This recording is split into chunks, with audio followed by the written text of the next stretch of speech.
lo cho con trẻ tóc xanh bạc màu.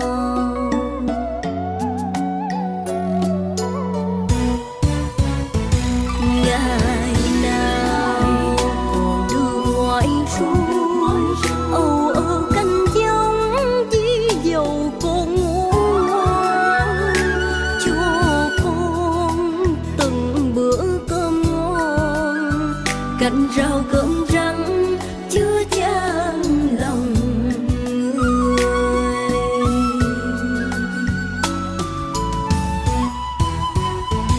Thân con mang kiếp mồ côi, nuôi con ngoại đẫm bao môi. Con đi nước mắt ai rơi, ngày đêm rộng ngóng con trở về thành công. Qua bao năm tháng ngược xuôi, con nay đã lớn khôn ngoại ơi. Nơi xa ngoại có yên vui, lòng con đau xót nhớ thương ngậm ngùi. Đau xót nhớ thương ngậm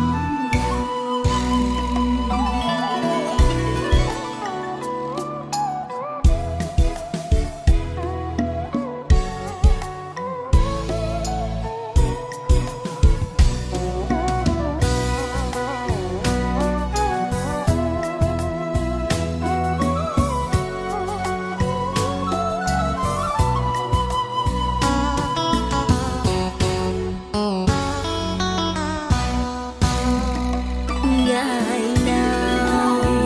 còn đường ngoại xuôi âu ơ canh giống với dầu con ngoan,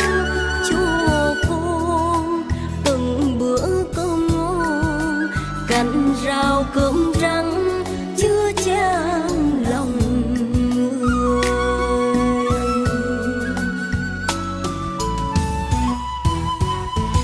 Thân con mang kiếp mồ côi, nuôi con ngoại đẫm bao môi. Con đi nước mắt ai rơi, ngày đêm rộng ngóng con trở về thành công.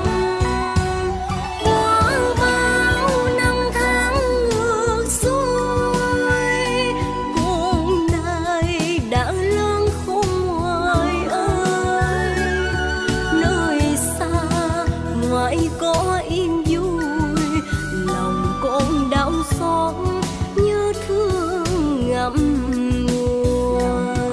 Đau xót nhớ thương ngậm ngùi. Nơi xa ngoại có yên vui, lòng con đau xót nhớ thương ngậm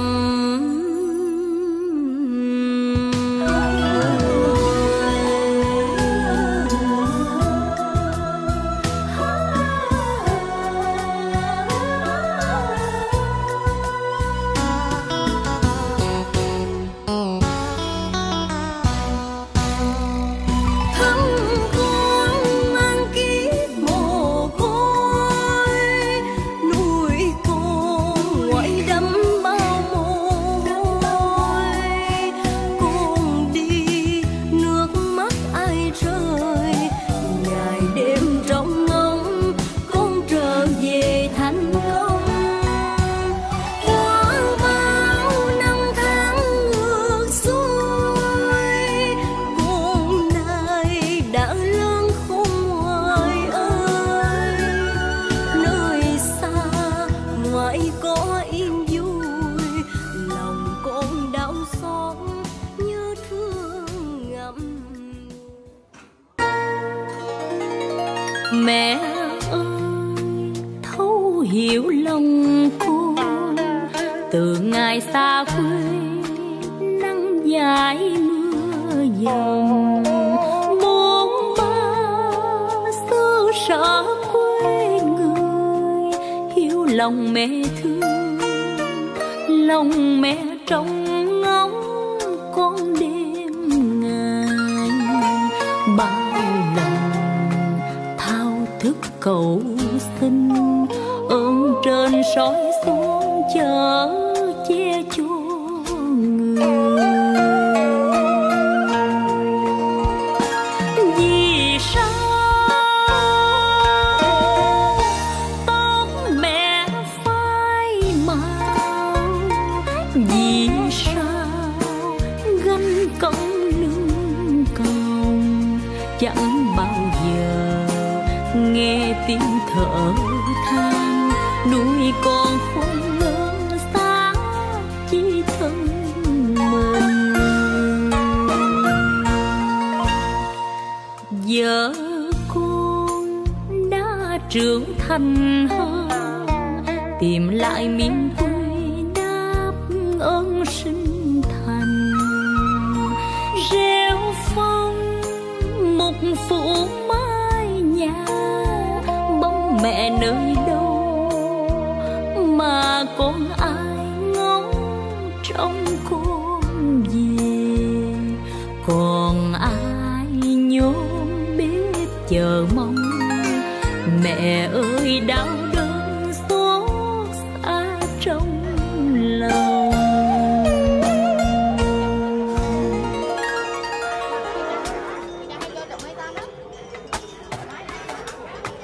Gió mùa thu mẹ ru mà con ngủ, nắm cánh dài thức đủ dịu, nắng hơi lại chàng ơi hỡi người nghi ơi em nhớ tôi già. Hãy nín nín đi con, hãy ngủ ngủ đi con hỡi con ơi là con hỡi con.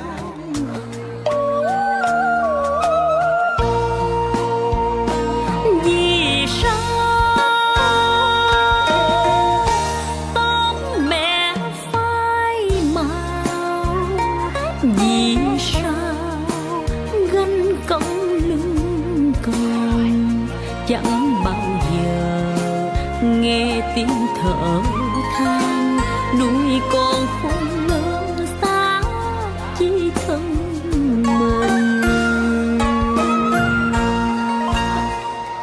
Giờ con đã trưởng thành hơn, tìm lại miền quê đáp ơn sinh thành. Rêu phong một phủ mái nhà, bóng mẹ nơi đâu mà con ai ngóng trong con về. Còn ai nhôm bếp chờ mong, mẹ ơi đau đớn xót xa trong lòng.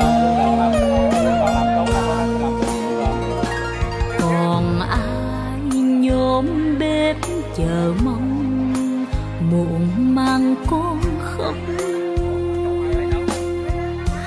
xót xa trong lòng.